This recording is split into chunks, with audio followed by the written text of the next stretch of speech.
Malaysia's ranking and score in the Global Corruption Perception Index remained unchanged last year, staying at 57th place with a score of 50. How did we arrive here? Transparency International Malaysia's president, Dr. Mohan, provides assessments and immediate measures to address this. Well, most likely it's stagnant is because the institutional reforms that has been pushed for the last few years, nothing significant has happened. Government has enacted new laws on public and fiscal responsibility, the Act, the Audit Act, and so on. But these were not the kind of what CSOs are actually pushing for. We were talking about institutional reforms in terms of Whistleblower Protection Act amendment, separation of power, and also we talk about the Freedom of Information Bill and so on. So these things did not take place. So that is one factor. But the other factor, if you look at the scores of the individual surveys, the business community still feels that corruption is a major problem in the country.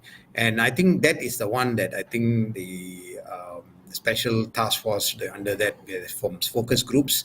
I think that's what we should focus on. Communicate with the business people, business community, find out what really they have, what problems they face when they deal with the public sector, especially the civil servants.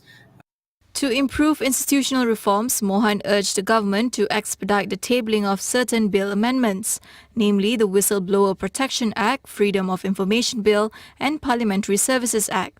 He also suggested for more efforts to improve the ease of doing business in the country. The other issue which I talked about is the ease of doing business, speed of doing business. The business community, when they apply for approvals and so on, it should not take very long, and things like that. Like in Singapore today, if you are flying into Singapore, they have an app, so you fill it up 3 days before you go. When you arrive, they give you you have a QR code on your phone. You just scan it and the gate opens. You don't have any contact with the immigration officer. So this is a kind of reforms that we do, but also never forget the grand corruption issues. We should, even if there is major corruption within the government, the members of the coalition members, then they should be charged and brought to court and so on. Like what in Singapore, the transport minister was charged and he's in jail now. So that is a kind of thing that you must do, and the public perception will start improving with that.